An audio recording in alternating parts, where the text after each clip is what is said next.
بسم اللہ الرحمن الرحیم۔ قابل احترام دینی بھائی اور عزیز ہو، ایک چھوٹی سر کی حدیث مبارکہ جس میں پیغمبر اسلام صلی اللہ علیہ وسلم نے 4 چیزوں کو بیان فرمایا ہے کہ وہ 4 چیزیں دنیا میں سے کسی کے اندر موجود ہوں اور اس کے علاوہ کوئی چیز دنیا میں سے کسی کو نہ ملے تو کوئی پریشانی کی بات نہیں ہے، اور دنیا کی دیگر چیزیں اگر نہ ملیں تو کوئی نقصان کی بات نہیں ہے۔ وہ کون سی 4 چیزیں ہیں؟ پیغمبر اسلام صلی اللہ علیہ وسلم فرماتے ہیں کہ ایک پہلی چیز حفظ امانت، امانت کی حفاظت کرنے کی توفیق ہو جائے۔ امانتیں بہت ساری چیزیں ہوتی ہیں، پیسہ بھی ہوتا ہے، باتیں بھی امانت ہوتی ہیں، بہت ساری چیزیں امانت ہوتی ہیں۔ تو امانت کی حفاظت کرنے کی توفیق کسی کو ہو جائے۔ اور دوسری چیز صدق و حدیث، یعنی دوسری چیز سچ بولنے کی عادت بن جائے۔ اور تیسری چیز وہ حسن خلیقت، اچھے اخلاق نصیب ہو جائیں۔ اور چوتھی چیز وہ عفت طعمت، پاکیزہ غذا کسی کو نصیب ہو جائے۔ یہ 4 چیزیں دنیا میں سے کسی کو نصیب ہو جائیں، اور دنیا کی دیگر اور چیزیں اگر نہ ملے تو کوئی رنج نہیں ہونا چاہیے اور کوئی غم نہیں ہونا چاہیے، اور دیگر چیزیں نہ ملے تو اسے کوئی نقصان نہیں ہوگا۔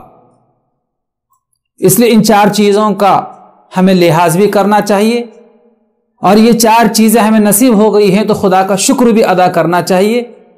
ہمیشہ امانت میں کبھی خیانت نہ کی جائے، بلکہ امانت جوں کی توں رکھی جائے، اور امانت اگر ہمارے پاس رکھی گئی ہو تو اس کی حفاظت بھی کی جائے، اور پہنچانے کا اور دینے کا موقع آ جائے تو جوں کی توں چیز اسے دے دی جائے امانت سمجھ کر۔ اور دوسری چیز سچ بولنا، سچ بولنے کی عادت بنائی جائے۔ کبھی اپنے منہ سے جھوٹ نہیں بولنا چاہیے، کہ جو مسلمان ہو کر جھوٹ بولتا ہے، نبی کریم صلی اللہ علیہ وسلم فرماتے ہیں کہ اس کے منہ سے ایسی بو ظاہر ہوتی ہے گندی کہ جس کی وجہ سے رحمت کے فرشتے اس سے دور ہو جاتے ہیں۔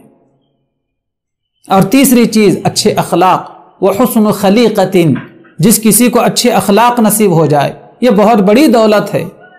قرآن مجید میں اللہ تعالیٰ نے بیان فرمایا ہے انک لعلی خلق عظیم، کہ اے نبی آپ کو اعلیٰ ترین اخلاق پر، بلند اخلاق پر فائز کیا ہے۔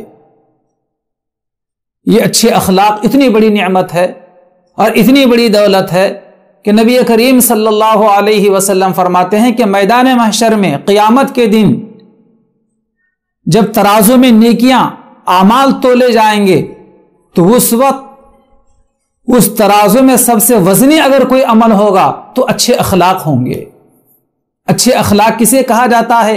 اچھے اخلاق کا مطلب یہ ہے کہ خود اچھے رہیں اور دوسروں کے ساتھ میں اچھا سلوک کریں، چاہے ماں باپ ہوں، چاہے بہن بھائی ہوں، چاہے پڑوسی ہو، چاہے خود کے بیوی بچے ہوں، چاہے کوئی اور ہو، ہر کسی کے ساتھ میں اچھا سلوک کرنا اور خود اپنے ذات میں بھی اچھا رہنا، یہ حسن اخلاق اسے کہا جاتا ہے۔